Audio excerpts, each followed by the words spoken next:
Vamos falar nas próximas 2 aulas sobre os processos e materiais para confeccionar modelos de arquitetura e urbanismo, seus fundamentos e principais critérios para projeto e execução.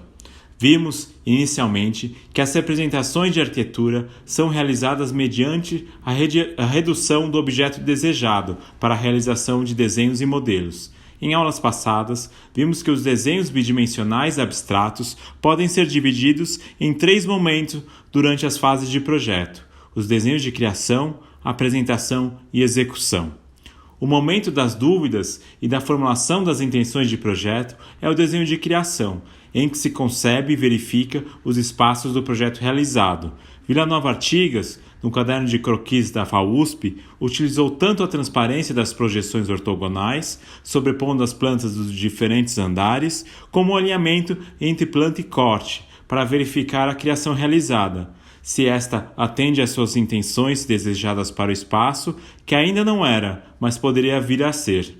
No desenho abaixo, é possível ver que a hipótese de configuração das salas de aula foi descartada com X, uma demonstração de que a concepção se dá mediante a verificação, e se a verificação não procede, parte-se novamente para outras hipóteses, em um processo circular e contínuo até que uma decisão afirmativa seja tomada.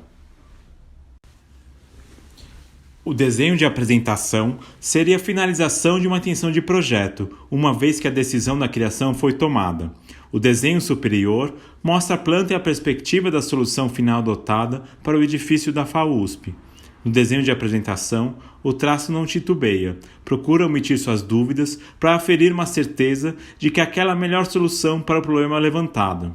Também pode se configurar como uma apreensão de uma realidade acabada, sem diálogo com o projeto em criação, uma interpretação pessoal do que é visto, como é a imagem abaixo do desenho de observação da obra edificada da FAUSP.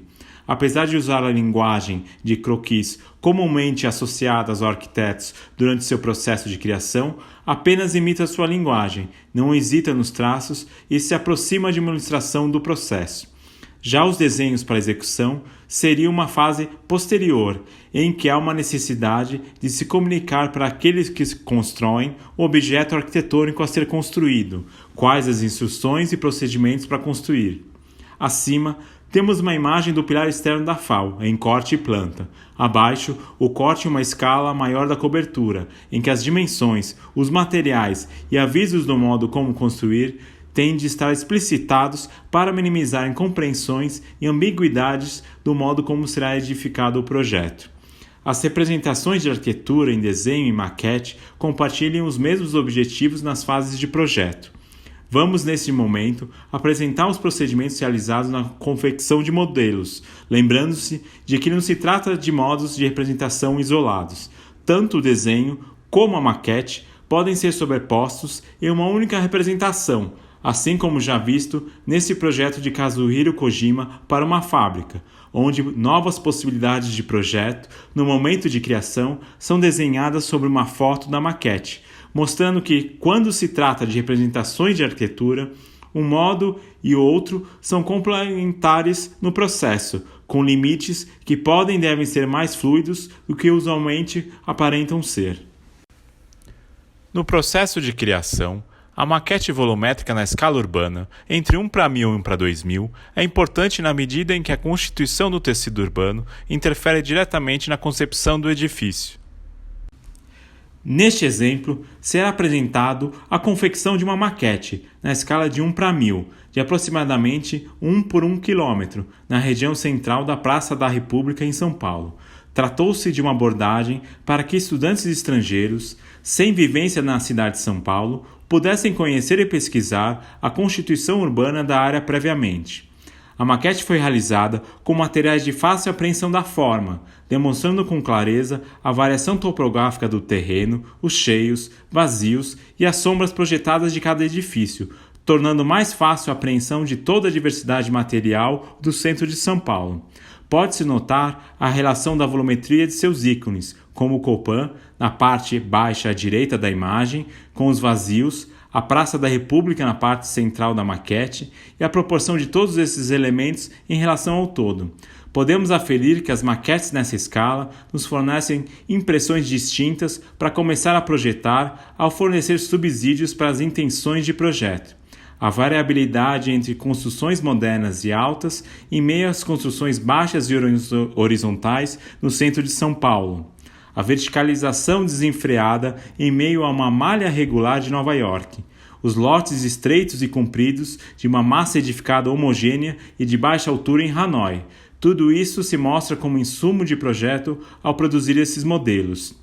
A maquete volumétrica também pode ser realizada na escala do edifício, lembrando-se que a escala 1:250 é o limite para a percepção da escala humana no espaço, e na muito utilizada escala de 1:500, o tamanho de uma pessoa é imperceptível, tornando-se essa escala dependente de outra, se for este o caso de projetar para as pessoas.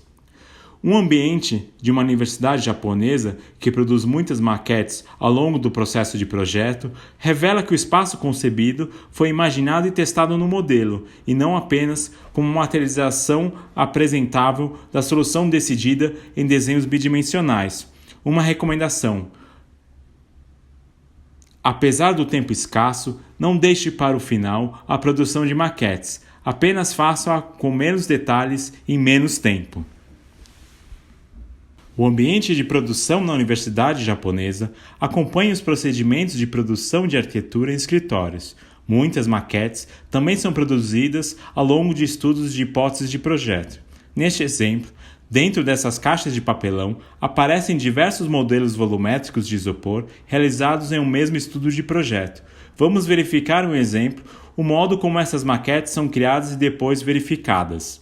No projeto do Museu Hokusai na cidade de Tóquio, diferentes volumetrias do projeto foram criadas em maquetes para que possam ser avaliadas e verificadas em um modelo fixo do contexto urbano a ser implantado.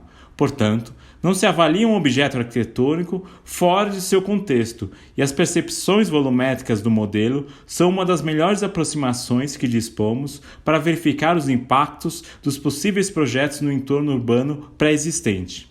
Nessa imagem, a maquete volumétrica não é o grande volume de estudo da Biblioteca de Seattle projetado pelo OMA. São, na verdade, os pequenos modelos realizados para compreender a complexa distribuição de usos da biblioteca ao longo dos andares. Torna-se imprescindível confeccionar estes pequenos modelos para produzir com maior clareza os grandes modelos. A maquete de criação também pode ser manipulada de modo restritivo, em que determinados parâmetros de projeto são travados para que se possa explorar melhor outras variações e aspectos específicos. Podemos observar este caso em projetos de arquitetura nas estruturas pré-fabricadas e modulares dos hospitais de campanha da pandemia de coronavírus. Um exemplo mais próximo é o projeto em andamento de uma estrutura temporária no Lame, onde os dois módulos do kit Candela delimitam a geometria do paraboloide hiperbólico dos módulos das peças, mas não o resultado da composição final, como atestam a diversidade de soluções apresentadas pelos alunos da disciplina. Um outro tipo de conformação fechada é usado como exemplo no processo de produção de uma escola em Brasília. Neste caso, todas as funções da escola, pela sua complexidade, foram delimitadas em blocos coloridos correspondentes às afinidades e volumes necessários para os usos. Pode-se manipular livremente os blocos ao longo do terreno da maquete e associá-los conforme as intenções de projeto. Eis 6 passos para a tomada de decisão do projeto por meio dos modelos. Primeiro, foram as salas de aula, em cor amarelas, dispostas inclinadas, de modo a obter a melhor orientação solar. Na margem 3 e 4, as salas de aula das crianças foram resguardadas do passeio público, distantes das ruas de acesso. E por último, chegou-se a uma melhor distribuição entre os usos públicos e restritivos do programa escolar, onde a esquina irradia as funções públicas da escola. Na proposta final, os princípios acima elencados estão presentes nas duas perspectivas finais do projeto, como atestam os 2 pontos de vista representados pelas flechas vermelhas da imagem, a esquina do projeto e o corredor das salas de aula. No processo de criação, a maquete conceito pode reduzir boa parte das intenções de projeto em um modelo simplificado de fácil leitura, quando as condicionantes do projeto já estão bem amadurecidas. Neste projeto do OMA, da Embaixada Holandesa em Berlim, um modelo destaca e justifica, em uma apreensão global, os espaços desse projeto, algo que dificilmente depreendemos isoladamente na obra final construída. Para isso, o arquiteto utilizou uma maquete conceitual para apontar uma síntese das intenções de projeto, em que a fachada de vidro é simplesmente representada por uma folha de acetato dobrada, e o percurso interno é destacado em um material translúcido opaco. E relacionando o modelo com o real, associamos as variações dos caixilhos e os volumes que extrapolam o paralelepípedo com o percurso interno da obra. Neste projeto de habitação coletiva, os espaços comuns transparentes, as caixas de acrílico, são contrapostos aos espaços privados opacos em uma unidade habitacional. O deslocamento em uma espiral vertical dos vazios pode ser compreendido na maquete final de todo o conjunto construído, que tira partido da ambiguidade da translucidez e dos espaços comuns dos condôminos. A maquete de apresentação deve mostrar de forma mais clara possível o espaço representado, ou seja, não é uma imitação literal do espaço real com a utilização de diversas texturas e materiais do projeto. A escolha de um material de maquete não deve obscurecer sua real constituição. Ela deve comunicar, a partir da própria expressão do material de maquete, seus parâmetros de concepção, como serão ilustrados nos próximos exemplos. A maquete de apresentação pode ser realizada independentemente da escala, para mostrar uma realidade integral do projeto e a percepção humana do projeto. É uma escala ampliada de um dos módulos realizados. Podem deixar de representar os fechamentos, como as telhas e paredes, para mostrar apenas a estrutura interna constituinte, evidenciando o raciocínio estrutural do projeto. Podem também mostrar as diferenças de pé direito em um modelo em corte, se esta for uma das principais intenções do projeto. O material cru do papelão, em suas grandes medidas, facilita a concretização dessa proposta. Um material de difícil manipulação de realizar modelos é a madeira, que se torna viável apenas quando o projeto está acabado. Muito utilizado em exposições de arquitetura, lembre-se que para executá-lo, além de uma boa dose de tempo, é necessário conhecimento básico dos instrumentos de corte e junção de peças de marcenaria que vocês poderão ser assessorados no LAME. Este modelo branco facilita a apreensão da luz e sombra do projeto sem perder as informações dos materiais constituintes. Assim, ao invés de uma imitação de diferentes materiais de múltiplas tonalidades que poderiam confundir a percepção da forma no espaço, o isopor pode ser cortado e sobreposto em diferentes formatos para mostrar as diferentes condições materiais do projeto em uma escala de 1:25.